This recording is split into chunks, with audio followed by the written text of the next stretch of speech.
welcome to another Successful Survivors podcast. This is going to be a significantly fun one, and I get to explain why. We are going to explore some humor, and I'm super excited for the conversations. If you're looking for a joyous, just fun, lightning podcast to listen to, this is the one for today.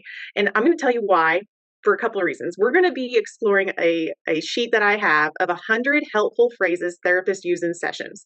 I did not make this, but I'm not sure who the author is. But we're going to explore these statements, maybe what we would think of them, and we're going to use our humor as a great coping skill. Now, for 1 second, Chris, hold that to the side. I'm going to talk about the science of humor and why this is important, okay? So humor has stress relief. It relieves stress. So if you've had a lot on your mind lately, it can stimulate our organs and our oxygen, get a lot of movement. It can activate and relieve your stress response, and it can soothe tension. And then there's actual long-term effects too. And we want healthy humor, of course, not that anybody in this group would have unhealthy humor, but with healthy humor, it can also have long-term effects on your immune system, relieving pain for conditions that may also be symptomatic, like fibromyalgia, increase personal satisfactions. Personally, I'm satisfied with that. I love humor. And it can, surprise, surprise, improve your mood. So if you come in here with a frowny face, you're going to walk out and being like, I feel so much better. Or at least we'll see about that one, right? So, okay. So I would love for somebody to start out with one of the sayings that it was recommended to use by therapists in sessions. Being a therapist, I get to be maybe the devil's advocate or make fun of the statements and how I might perceive them, just like everybody else. So who wants to start this excitement? I'll go. Oh, yes, of course. The best person of humor in their coping skills. Oh my gosh.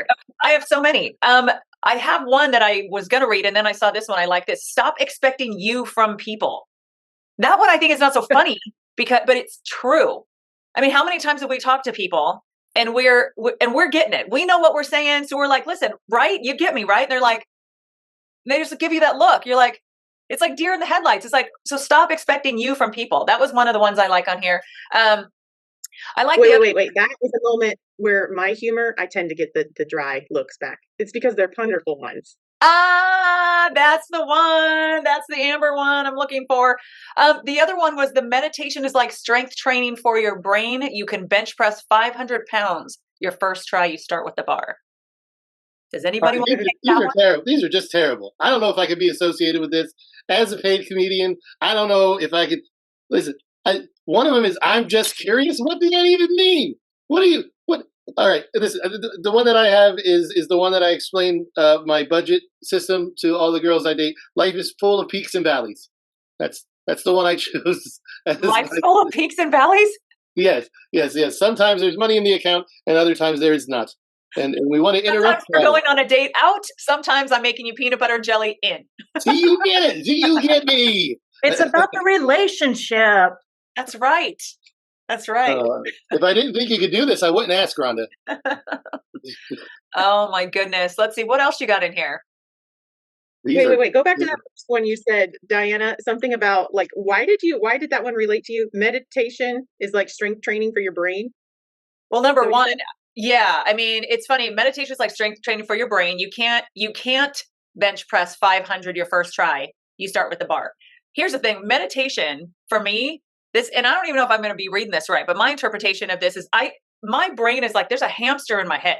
It's on the wheel like this going 24/7. Like it doesn't really slow down. You see, I butt in, I jump in conversation, every single podcast. I don't raise my hand most of the time. I just jump right in because my brain is just that I have to speak. So when I'm trying to meditate, I've tried. I've had the app where it says, okay, just try with 10 seconds. Now close your eyes.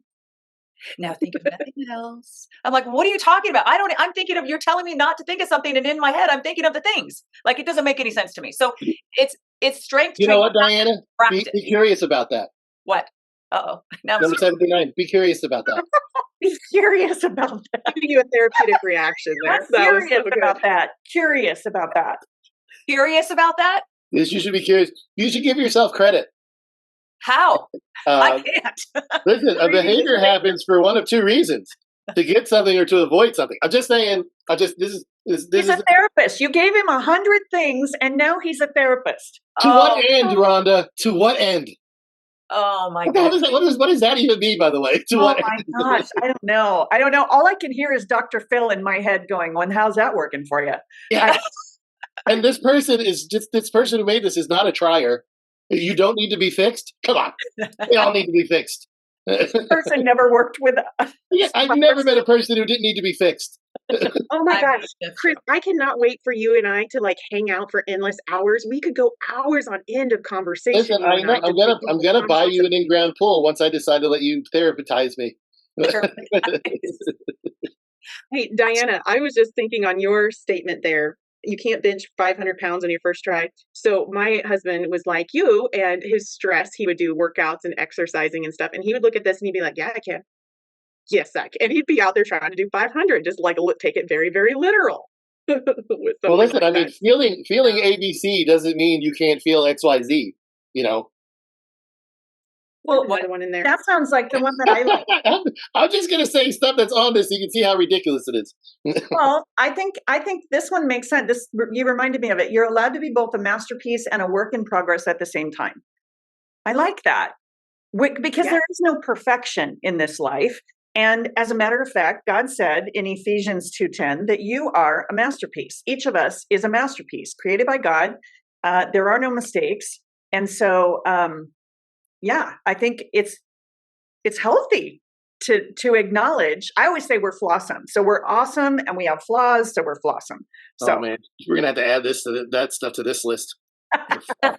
number 17, it's on there. You can't pour from an empty glass, Rhonda. You just, Right. And normal I love setting on the dryer. That's exactly the one I was about to say. That is perfect. I was like, normal is a setting on a dryer. Listen, Yes. You did it because it worked, but it's not working anymore. All right? That's There's a lot of good ones in here, but there's some interesting ones too. Baby steps are still moving forward. Sometimes all you can do is try. Some days just getting out of bed counts as progress. That's true. That's true. Then this number 67 over here says, when ADHD symptoms don't improve after years of meditation, it's typically because symptoms are trauma-based and not ADHD-based. Okay, but per the ACE score on the last podcast, one is from the other, and so it's just a circle of life. No, get my head hurt. That's not on here, though. Oh, there it is. Hurt people. Thanks. You know what? I'm sorry. Go ahead, Amber. No, you're good, Rhonda. Something that you said, Diana, about the hamster in your head, I was thinking there's a committee in my head. There's a whole committee, and they have meetings continually, and they're feeding me information all the time, and they're telling me what I should say and what I shouldn't say, and what I should do and what I shouldn't do. And some of them are wrong. Some of them are completely screwed up. So I'm not sure that we should really be listening to the committee in our head or the hamsters on the wheel in our head or any of those things. And it reminds me of I had brain scans at Amen Clinic with Dr. Daniel Amen. And there's a free brain scan. That's a plug. Go ahead. Okay. Well, he's done more, I think, than anybody else in the United States. But so I did it because I always want to do something before I recommend it to somebody else. And I was thinking, wow, what an awesome thing for survivors of child abuse and all kinds of trauma. And so you do a resting scan, and then 24 hours later, you do an active scan. So like you're sitting there at the computer, like doing math problems and whatever in super bright light, as compared to the other one, you're in darkness with spa candles and spa music and all that. And so my scans were exactly, yeah, right. But my scans were exactly the same. And I'm like, oh, okay. They're showing them to me on the third day. They show you the scans and they're showing them to me. I'm like, okay, what does this mean? This is good, right? There's a lot of activity in there. She goes, can you sleep?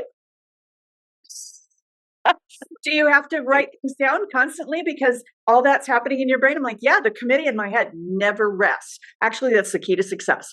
I'm working 24/7, literally in my head. Even when my body is horizontal, my head is still working and solving problems. It's a good thing. It's a great thing. Resilience, I think I call that. Well, healing is healing. Healing is healing, right? And there hasn't been a lot of that in my brain. And number 50. I tell you, that's how I'm doing the whole podcast.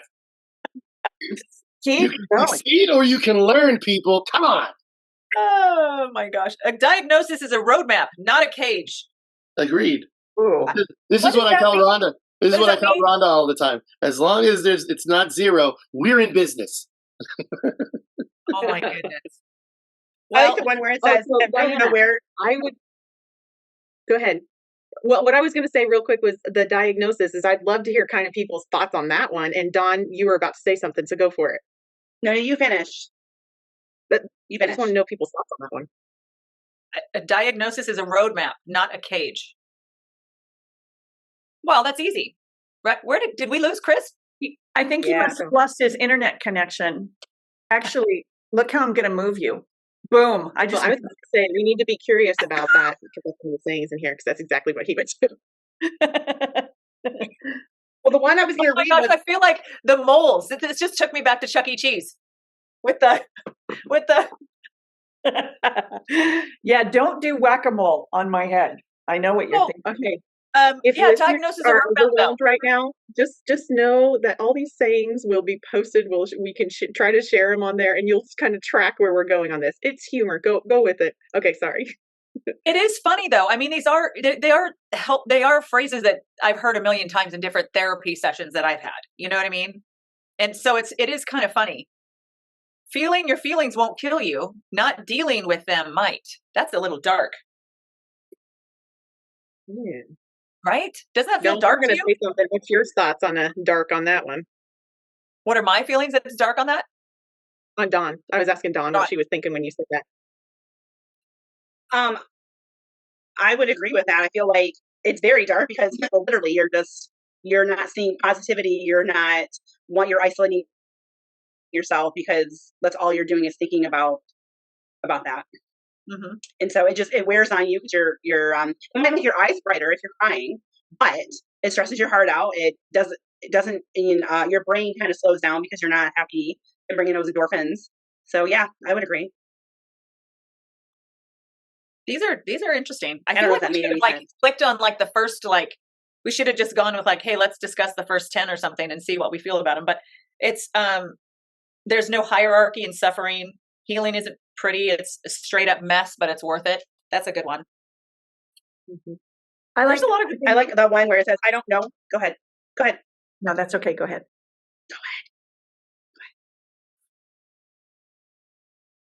Take it away, Rhonda. You're a stinker. This is why I raised my hand, because you guys just talk over me.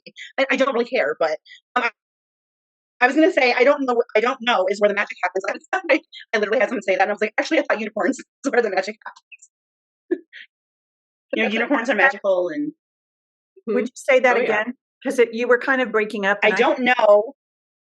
Oh, I don't know is where the magic happens. Ah. Yeah. Do you think that's true? And then I also how does this serve you? Right now, it's great. After 10 minutes later, I probably avoided everything. I should have took care of it. Right, your turn, Rhonda. Do you think that's true? The thing that you Which just, one? the one that you just said? She's looking at Sure. number 20 and 21. You just said something about. I don't know is where the magic happens. I don't know. I don't really like that one. I'm just curious to know. I mean, if I was thinking, if I went to a therapist and the therapist was saying these things to me, I would say, can we just have a conversation? Like I wouldn't want therapy with somebody who's like, they read it in a book. This is what they're supposed to say. I think I would feel diminished, and I would probably not go back to somebody who was just sayings wrote kind of. Just, does that make sense to anybody, or am I just being a stick in the mud? No, I would say that I don't know is, we've had a lot of I don't knows in our life. So why would I don't know is not where the magic happens. Knowing is where the magic happens. Being aware is where the magic happens.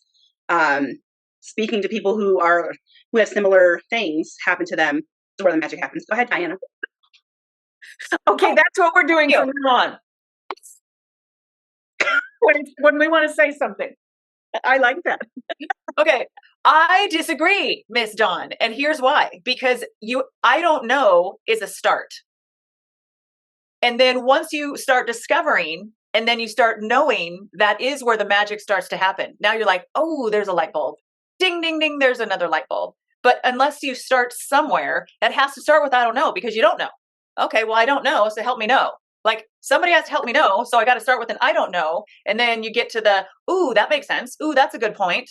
And now it's all magical, and we're all tingly inside, and it's all sunshiny and roses. Woo!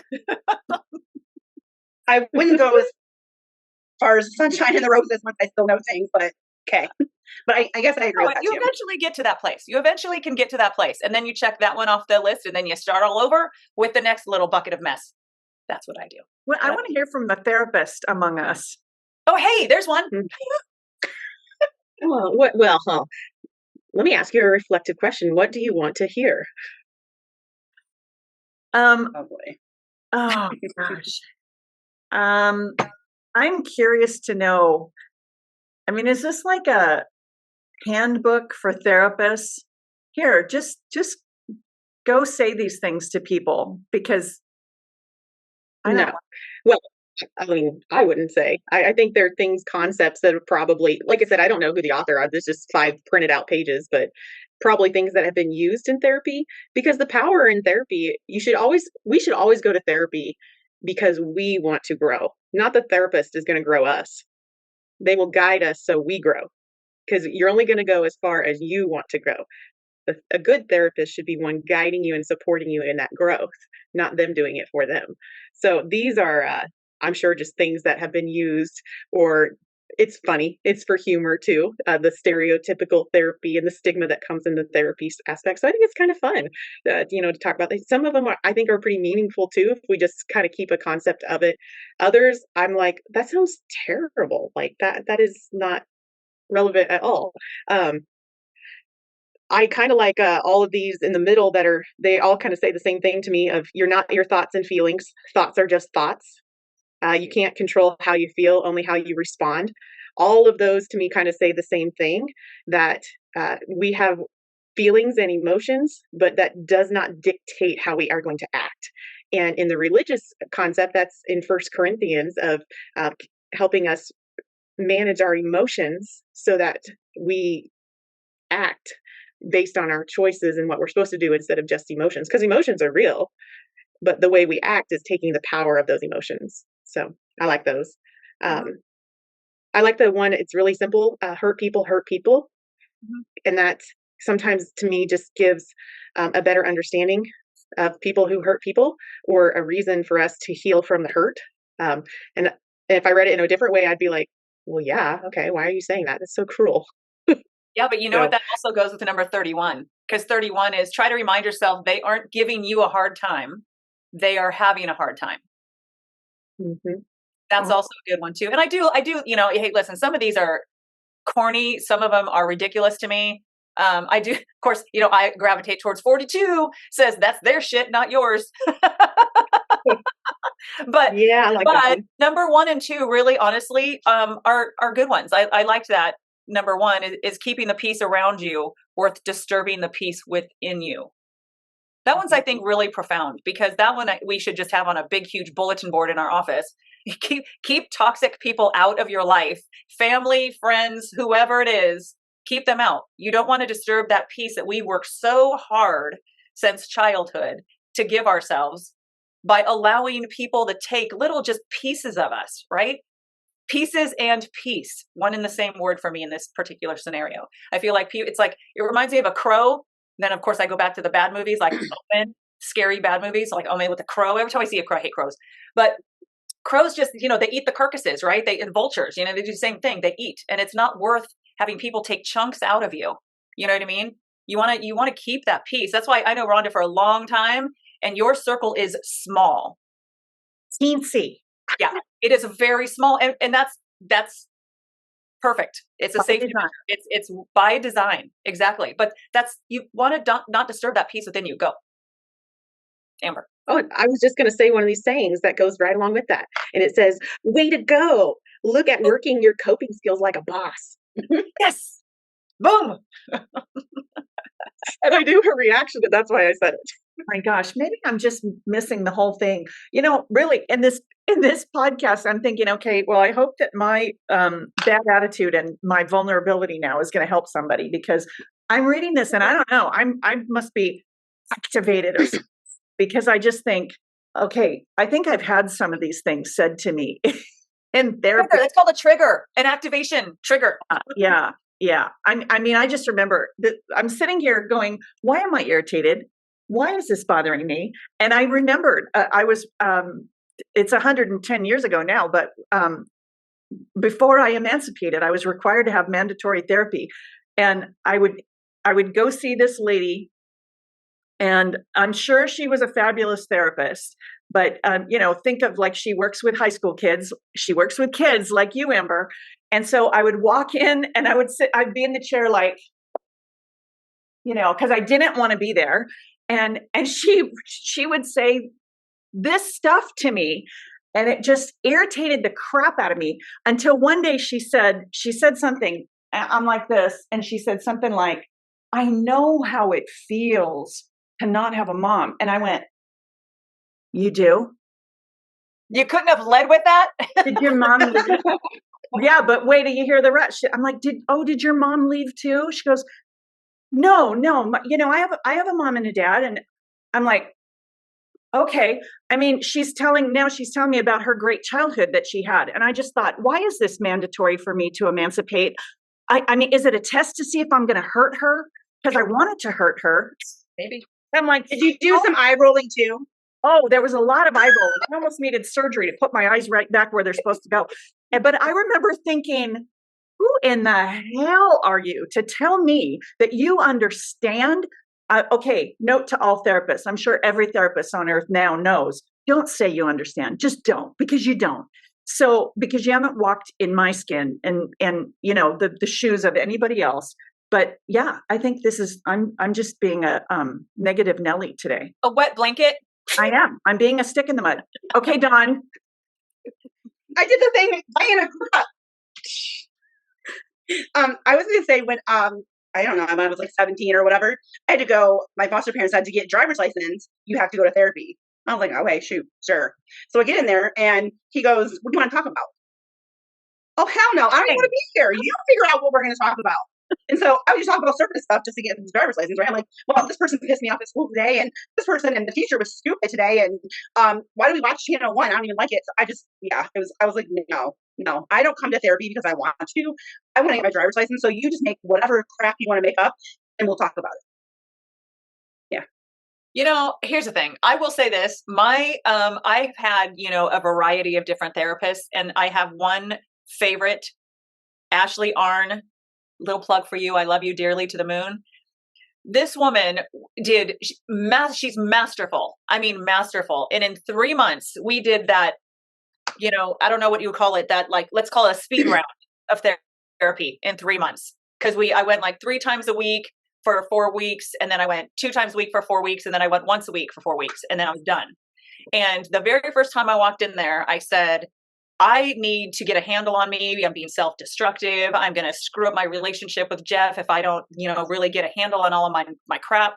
And she looked at me and she goes, hold on a minute. First of all, we don't even know if you're going to want to be with that guy, Jeff. So let's just focus on other things. Let's focus on you for a minute. And I was just like, that was so refreshing to hear, because it wasn't about like everything I thought. She's like, hold on a minute. Let's sift through some things first. And it was none of these questions.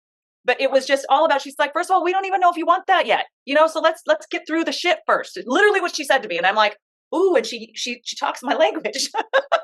She talks the language of the 909. Yes. So my point is to that there's, you've got to find people. And I guess this is a message for anybody who's even listening to this crazy podcast we're doing right now. But if you're in therapy and you are not identifying with that therapist, like they're not getting you, then go to someone else. Just get a second, third, fourth, fifth, sixth, 10th therapist or opinion or whatever you want to call it, because you have to be so comfortable, and that person needs to talk to you like a person, not like a book. You don't want anybody talking to you like a book and like what they, this little, like a whatever. Oh, well, and how does that make you feel? Shut up. What do you mean? Well, I hate that question. And how do Me you feel about that? too. Like, stop it. Like, how about can we get into something a little bit? Tell me a story. Tell me a story. Help me bring out my story, because that's your job. Like, in my opinion, that is your job. You're trying to help me, then you need to help bring that out. And that's what you got the initials behind your name for. I need you to do it. Sorry, no offense. I'm going a little ham over here. That's a scribble. But you know what I'm saying? So I identify a lot with what you're saying, Rhonda. I totally get how you could read these and it could take you back to some nonsense, because none of that, it's just not personal. You know what I mean? It's book related. So Which is half the reason we do this. Yeah. Go ahead, Rhonda. That's a good point. When you said it's not personal, I think for me, to really make any progress with a therapist, there has to be a relationship, or a feeling of relationship. The person doesn't have to, I don't have to go there for Thanksgiving. But I have to feel like there's some kind of connection. And so I think for me, the way I figure out, when you said, like, we'll find a different therapist, the way I figure that out is, if somebody will do like a 10-minute call or Zoom or whatever, I don't know how you do it, Amber, but it's like a fit call, just have a quick conversation. And, survivors, we know how to read a room. We know how to, in the first, literally, I'm talking, 3 minutes, we have a feeling. Do we want to have a longer conversation with this person? Do we want to get to know this person? Do we want to be in relationship? Or not? We know, and we really know right up front if it's not. And so the word that you're saying and what like the terminology we would call this is make sure that you ask for a consultation. That should be a meeting with the therapist to see if you click. Yeah. And we as survivors and people who just in general want to go to therapy have every right, and the best therapists are the ones who should say to decide if I'm comfortable here or not. If you don't get along with the therapist, you just don't get the vibe, you just don't feel like it's getting where you need to go, you need to bring it to the table. It has to be talked about. And if you have a therapist that says don't talk about that, or they don't want to talk about it, or they maybe give blame, you're with the wrong therapist. It's all about relationship as a therapist. And some are great and some are not great for me. And that's okay too. And that's okay. Yeah. I'm so glad you said that, Amber. And I wanted to add to what I said about being in relationship. I want to add a caveat to that. I'm not saying that you should get into a personal relationship. For Pete's sake, don't date your therapist. It's got to be a quote. Don't date the therapist. Don't date your therapist. Put that on the list. Like, just so you know, we would lose our license. There's an ethical license there that says that. You know what? There are boundary issues, and sometimes you come really kind of close in that boundary issue. I'll give you an example of one that I had. This wonderful friend of mine, a therapist, and I hit a bump in the road in my life. I think it was around the time I was selling my second company or whatever, and I just wanted to talk to somebody a little bit, like just walk me through over the bump in the road. And so I went to her and we were friends / therapist client. And it was right around an election time. And one of the times I walked in and I think we had just all voted in a presidential election. And she was so excited about who won. And she said, "Oh, aren't you so excited? Oh, isn't it wonderful?" And I said, I don't, my guy didn't win. And she lost her mind, walked out, and to this day has never spoken to me again. Wow. Yeah. Good therapist, huh? Wow. I think you should pull some of these sayings out and read to her. Right. But I'm thinking to myself, okay, well, I went on this whole rant about, have some relationship and there has to be some connection, but you don't want to, don't take it to the point. And therapists too, you don't have to vote the same way. You don't have to, live the same kind of life. You don't, whatever, but have there be some connection. But for crying out loud, don't walk out, because either way, as a therapist or as a client, I've learned a lot and had an enriched life because I have friends on both sides of the political aisle. I've learned a lot and have an enriched life because I have a lot of friends who believe differently than I believe. But the connection is there. I think for the most part, the people in my life, we share the same kinds of values about honesty and integrity and all those kinds of things. But I don't expect people to vote how I vote and go to the same church I go to or go to the same, whatever. So yeah, it doesn't. Just choose carefully who you're going to talk to. I know Dawn is super excited there. I had a therapist. I'm going to say this real quick. When I was younger, first of all, I hated therapy. Didn't trust anybody, but I had a therapist that would say things about, oh, I'm so proud of you. You've done, oh, I can't believe you've experienced that. And just sympathizing to me all the time. And I'm like, I don't need you to sympathize and tell me how terrible that was. You're just like grinding it into me more and more about how I failed to get past this. And I'm like, I'm sure this person had their own baggage that they were carrying, but I did not care to take their baggage on top of mine. But that's what they were doing. And that's a big no-no. And that drove me nuts. And I still remember it today. Like, that's not mine to carry. So. Maybe this podcast should be called Therapy Fails. Big epic therapy fails. What do you want to say, Dawn? I was just going to share a thing that Amber brought up about if you have something that you want to talk to your therapist about, bring it up. Don't overanalyze, because I do that. I do it a lot. It's a miserable place to be. I'm trying to work myself out of it, but I have moments that I do. But at one time, I overanalyzed something, and I didn't go to her, and I thought she was going to get rid of me, and she wasn't going to be my therapist anymore. And I literally, for a day and a half, was a mess. And I came and I brought that to her because I was like, I need to talk to her about it. She's like, Dawn. I'm like, I'm so glad you're going to be able to see me. And I was like, woo, again, because I was like, oh my gosh, I was so pressure cookered on my own self. No one else did it. I did it because I was overthinking and I didn't bring it forward. And so we already went through a lot of pain growing up, right? We need to put more emotional pain on ourselves. So I just wanted to say that. But don't overanalyze, because it's not helpful. Or at least if you do, bring it to the table and say what you're thinking. Because it could be a safe place that you can say whatever and not feel like you're going to be dismissed. I mean, that fear there is important to acknowledge. So as we're coming to the end of this humor, I think reflecting back at the beginning, I'm still kind of giggling a little bit of how those ponderful statements were put into the jokes, and then really coming down to how there is a gift in mental health and in therapy when done appropriately and willingly for the right reasons with the right person meant for you. I think that's really important. So as we close in this, I would love for us all to look at the list and either decide like your most I never want to hear that one, or I really prefer the most humorous one that just kind of makes you giggle inside, out of because of liking or out of annoyance. It doesn't matter to me, and just say which one you would kind of think of. I think one of the things we've talked about that would kind of give some concept here as you're looking is number 33, being self first is not selfish. So being yourself first in therapy and identifying what you need is not selfish. And that's what it makes me think of in reflection of what we were talking about. So, all right.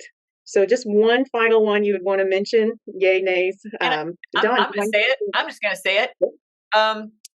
Shit will hit the fan again. What tools can be useful to you when that happens? I mean, it falls under funny, and think about it. In the literal visual sense, if it hit the fan, what can you actually use to clean it up? I was going to say, that's a really crappy deal. Exactly. That's what I'm saying. I think we need those yellow raincoats and the yellow slicker boots, that are on the fish stick box, so that when the shit just hits the fan, you're already covered, and it doesn't. We need the slicker.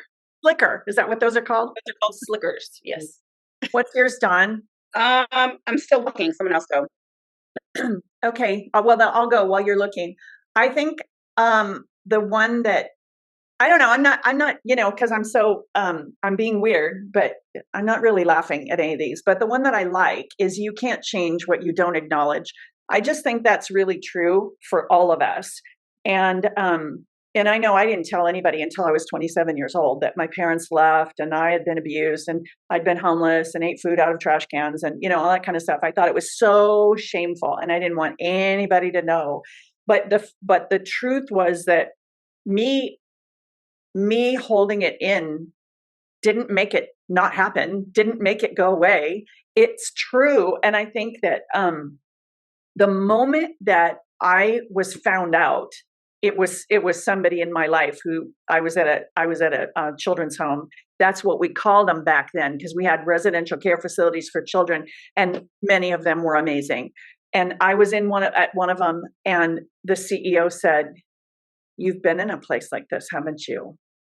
And so I got discovered. It wasn't that I decided to be so brave and tell what happened to me, but when it happened, it was like the light went on in the room, and I could be who I am. And it didn't make me withdraw. There wasn't pain. It actually made me stand up taller and stronger, because I could acknowledge what I survived. And so for me, I think, wait, which one is that number? 35. You can't change what you won't acknowledge. That doesn't mean you have to tell the whole world. You don't have to do what I did, write a book and, tell it on national TV and all that kind of stuff. You don't, but own it, because it made you stronger. I know it hurt. And I know you want to probably, throw your device that you're listening to the podcast on. I'm not saying it didn't hurt. Of course it hurt. I wish it didn't happen to you. It's awful. I didn't go into law enforcement because I would probably be in jail right now for hurting somebody who hurt a child. But if we own it, that's the beginning of really rocking your life. So, Dawn, did you find one? I did. I was trying to find a funny one, but you took them all. You guys are awesome. So one that I found that I heard before, and it just kind of hit me again, is whatever you're not changing, you're choosing. And so whenever we say, "Oh, we don't have a choice," we do have a choice. We either choose to stay where we're at, or say, "You know what? Even though it's going to hurt like hell, and I don't really want to get shit on. My shit needs to come out. I need to not be shitty all the time." So, and literally, I'm so glad that I get to say all that, because anyway, so I do get shitty sometimes. I feel like sometimes in my head, if you guys could hear me, I'm not kind, not even to myself, especially not to myself, especially not to other people. And I'm like, man, God, I really want to be kind. I want to be kind in my head. I want to be kind in my motives and my attitude. And the way to do that, I'm learning, is if I'm not choosing to get better, then I'm choosing to stay shitty.